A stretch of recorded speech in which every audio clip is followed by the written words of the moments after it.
Welcome to this edition of Labor Vision. I'm Bob Delaney, Executive Director of the Institute for Labor Studies and Research.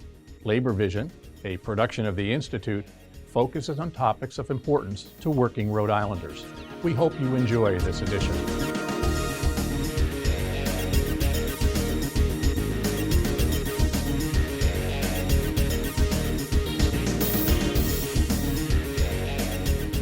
Hello and welcome to Labor Vision, the at-home edition. I am your host, Erica Hammond, and joining me today to co-host this segment and hopefully future segments as well is Guillotte of the Rhode Island AFL-CIO. Thank you for joining me, Autumn. Yeah, happy to be here.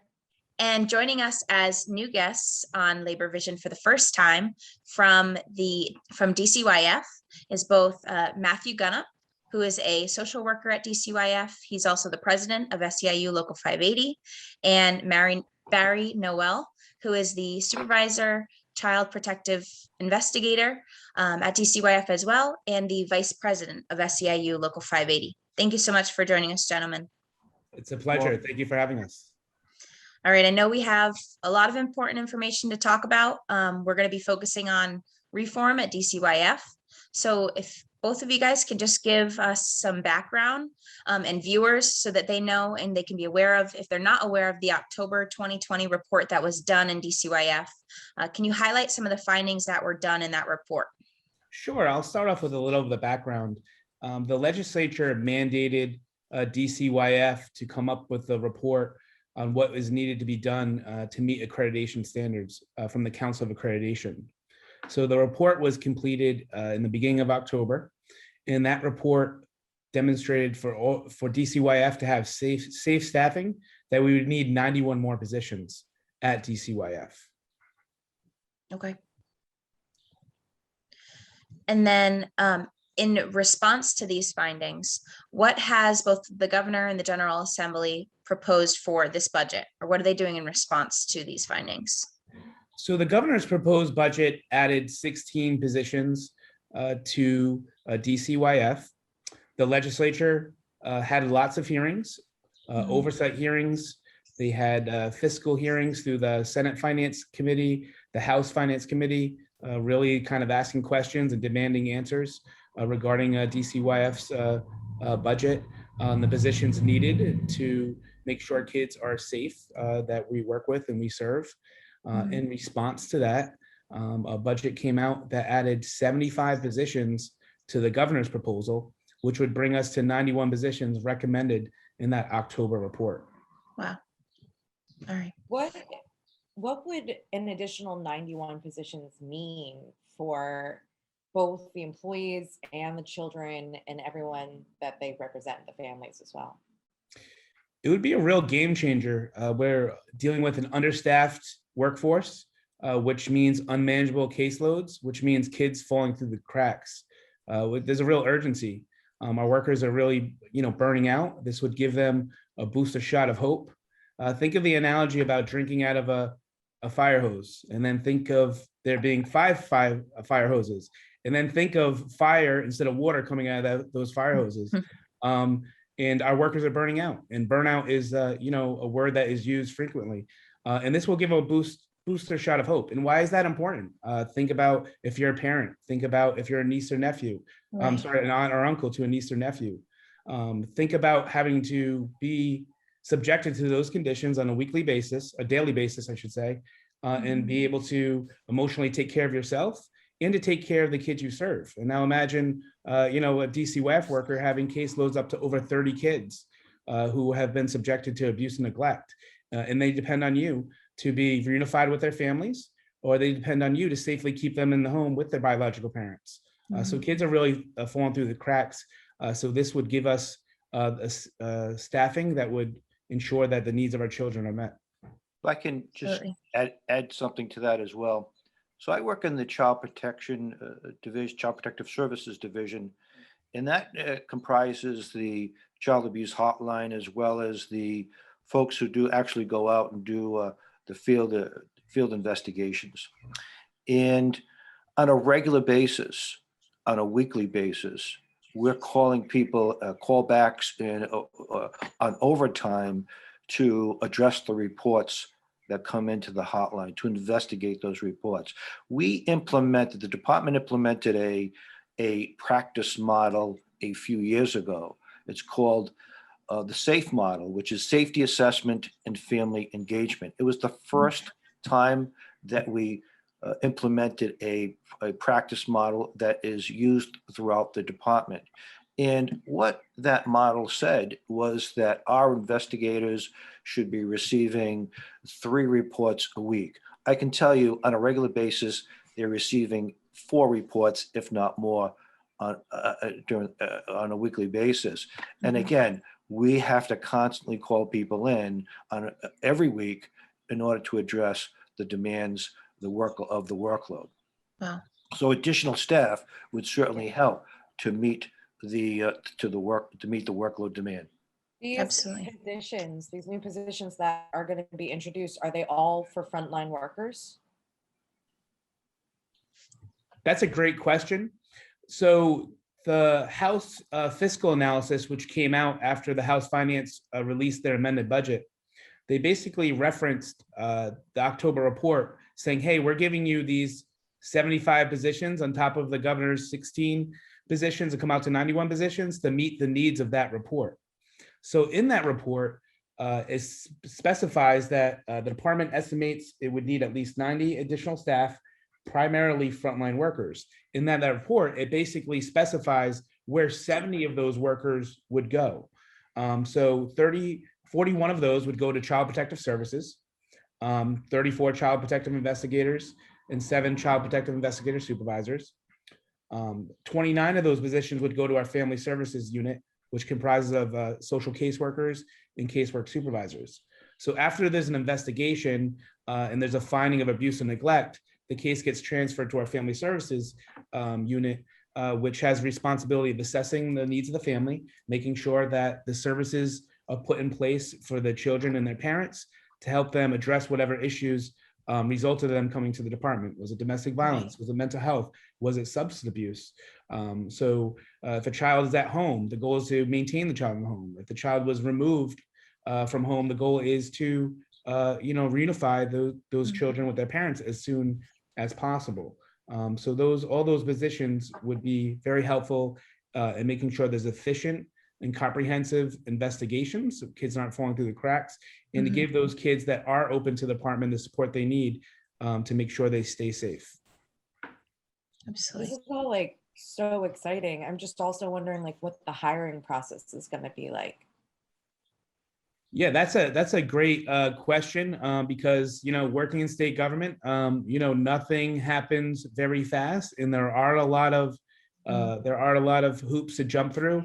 So I believe that it would be helpful if there's a work group that gets started within the next couple of weeks that includes key stakeholders, the Child Advocate's Office, Labor, the Director of DCYF, Human Resources, the Governor's Office, who will come together and come up with a comprehensive plan to expedite the hiring of talented staff. But it's going to be a big lift, but we can do it, but it needs to be a team effort. And I also include members of the Oversight Committee in that work group as well. Understand that whenever there is a hiring, that is a process, just like for any other organization. There you have a selection process, then which includes interviews, and then there's the training component of that, which is the initial introduction to the department as well as to the particular job that the person would be doing. But then there's ongoing training as well. So that whole idea of bringing on staff, which is that amount is a substantial amount, is really a task in and of itself. Yeah. Absolutely. Now, I know in addition to these additional 91 positions, something else that was included in this piece that's being talked about in the General Assembly is also having a top-down review of the department. What does this mean exactly? Well, I think one of the challenges of the legislature appropriating funds to DCYF is that there was a real trust that the money they would appropriate would actually go to where it needs to go. There's been a lot of concern over the last few legislative sessions regarding, the appropriate use of taxpayer dollars. It's not that anybody in the General Assembly does not want to help kids. There's a real trust that the money would go where it needs to go. And I think, part of the solution from, again, a bipartisan support through the legislature is say, hey, we're going to give you all the resources you need. At the same time, there needs to be strings attached. There needs to be accountability. We need to look at all positions of the department that are not frontline workers. We need to determine and assess with, again, I believe the work group I represented before with those key stakeholders to really assess and get a lot of input from the frontline workers who, we feel know best to basically see what positions could be eliminated, which positions could be consolidated. Because, there's a perception that that can be done and that needs to be done to supplement the hiring of staff. And I think, not only to the taxpayers of Rhode Island, but also more importantly to the kids we serve. If there's positions at DCYF now that aren't meeting right now our mission, maybe they did before, but things have changed, then we need to realign our staffing with to coordinate with the needs of our kids. Right. That top-down review is really going to be focusing on the administration of the department, how best and what is happening now, and how best to administer the various programs of the department. Right. Well, so Matt, in conversations we've had in the past, I think what stood out to me the most, though, is this need, yes, the audit, the review and oversight, but also for the personnel that you can't wait for an audit. You need a real injection of workers. Could you expand on that a little bit?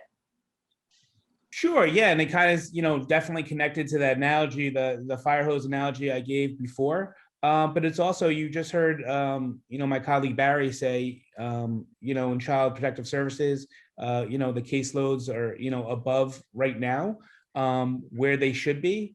But more importantly, the pandemic has really basically tampered the amount of calls we're getting to the child abuse hotline. So there's a national issue right now, the pandemic, with the pandemic, that there's been less calls to child abuse hotlines all across the country within Rhode Island. And you might ask, well, why is that? What does the pandemic have to do with that? Well, the calls to our hotline are usually from staff that work with kids, whether it's school staff, childcare staff, and the pandemic has resulted in isolation of children and families. So while our caseloads are already unmanageable and excessive, we expect there to be a surge back in September of calls of child abuse and neglect that are going undetected right now, and we really need to be prepared for that surge. So it's understaffing right now is an issue, unmanageable caseloads an issue, but we need to get ready now to be prepared for that influx of more cases come the fall. And I know that you had mentioned in past conversation too, that both you and Barry had mentioned that this influx of calls that you're going to get, that's inevitably going to come in September. It's not just, you think that's going to happen. It happens every year when kids return back to school after summer vacation, right? This is something that every year it's the same thing. So it's not a if, it's when.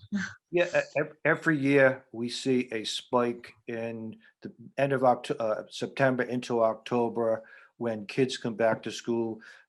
Keep in mind that this is when, at school time is when kids have a full day. People are exposed to the kids. They develop trust with their teachers, their principals, their school social worker, and so on, other personnel in the school. And then that's when they give information to the school personnel who are mandated reporters. So we always see an increase at that time in reports. Right. Now, why now do you think it's happening that the General Assembly is looking at bringing in these new positions, adding this money to the budget, to the governor's budget? Why do you think it's happening now? I think it's for a combination of reasons. I believe that, the workers who have, have these concerns have been more vocal, as of recently, and that's educating the legislature. I think under Speaker Shikarchi, that his leadership style is to be a member driven leader. And also, he's told advocates that, hey, he gives an analogy, you're either at the table or you're the menu. And what I take out of that is that it's on the responsibility of the community that's advocating for certain causes that you need to make sure that your representatives know what your issue is, and be a voice. And then in turn, they can let, the speaker and other leaders know, hey, you need to prioritize this.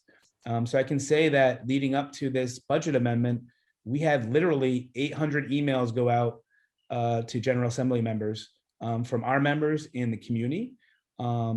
And I think that was helpful as at least educating the legislature, hey, this is an urgent issue now. I think that General Assembly always knows DCYF for a long, long time has been an issue, but I think it goes back to, hey, why are we going to appropriate money to an agency we don't trust that they're going to appropriate it in a responsible way? And I think that's where you had this bipartisan, group of members on the Oversight Committee come with this kind of two-pronged approach. We'll give you the money, strings attached. We need a review of the personnel, and we need to eliminate and consolidate positions that are not meeting the needs of our children and families. And I think the legislative hearing process was helpful in trying to get to that. The legislature, had hearings, like I said before, the House Finance Committee, the Senate Finance Committee, and they asked a lot of difficult questions and they demanded answers. The oversight hearings, they had multiple hearings, again, kind of scrutinizing what's the issues at DCYF, because it took a lot of voices to say these 91 positions are needed, for the legislature to understand, hey, we need to double down now, and we can't wait. I just wanted to add that, we have seen a focus on the department, unfortunately, as a reaction when there's been some type of tragedy, the death of a child. In fact, time after time, when there has been a child advocate report that has come out, they've always called for an increase in staffing. This is the first time to my knowledge, that there has been a proactive approach to looking at the department, particularly at the staffing and addressing the staffing needs. I haven't seen an increase of this magnitude since 1984. There may have been, but to my knowledge, and I think I'm correct, this is really a substantial amount of increase in FTEs since for a very long time. Absolutely. At least from our conversations and from everything that you guys have both explained about what's happening at the department, what needs to happen, it seems like, the department owes it to the children and families that it serves to do this proactively, and rather than it having to be reactive, because it's not an if, or it's really, if this doesn't happen, if these positions are not added and this top-down review doesn't take place, it's just a matter of when, unfortunately, something could happen, or something does happen. So I think that this is really exciting, that this potentially could happen or take place. And I know that when this segment comes out, it may have taken place, we hope. But just in closing this segment, I just wanted to give both you, Matt and Barry, the opportunity to kind of talk about what's next. So if this does get passed through the General Assembly as is, what can viewers do to support this? What are the asks that you guys have for what's next? So this is just the beginning. This is just the beginning of reform. Now we need to, get to work. We need to get that work group formalized within the next couple of weeks, and we need to meet weekly basis, hopefully multiple times per week. This needs to be a team effort. You asked the question, kind of, how do we get to this place? I don't know all the answers. I try to give you the best answers I could, but what I do know is because it was a team. It was bipartisan support. It was people coming together saying to understand the urgency of this issue. But this isn't just a one and done, vote on the budget. Now we have to implement the reform. We need to hire the positions. We need a work group to do that. We need a work group to do this top-down review. And we need the executive branch support in doing that.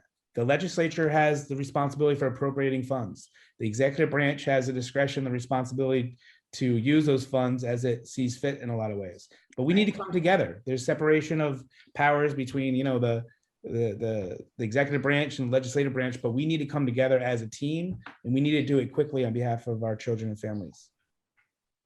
I would just echo what Matt had said. This is really, this is so important, and it's so, this is very exciting that the department is now a focus of the legislature, where they're considering a number of positions, and we really have to come together as a team and make this happen for the benefit of the children and the families that we serve. Absolutely. All right. Well, I want to thank both of you guys so much for joining Autumn and I on this segment.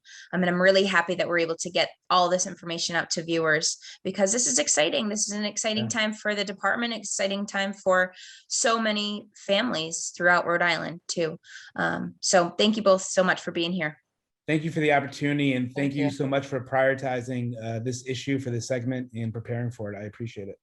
Absolutely. Thank you, Erica and Autumn. Thank you very much. Thank you, All Erica. right. Thank you, Autumn. Thank you guys. For all of you who are viewing from home, you're watching Labor Vision. If you've missed any of this segment, you can check it out at our website, which is www.laborvisionri.org. And you can also check us out on Facebook, Instagram, and Twitter. So thank you all so much for being here, and we hope to see you back here next week. Thank you. Thank you for joining us for this edition of Labor Vision. We appreciate your input and encourage your comments. Labor Vision can be seen on this channel 3 times each week: Tuesday at 7 p.m., Thursday at 8 p.m., and Saturday at 5 p.m.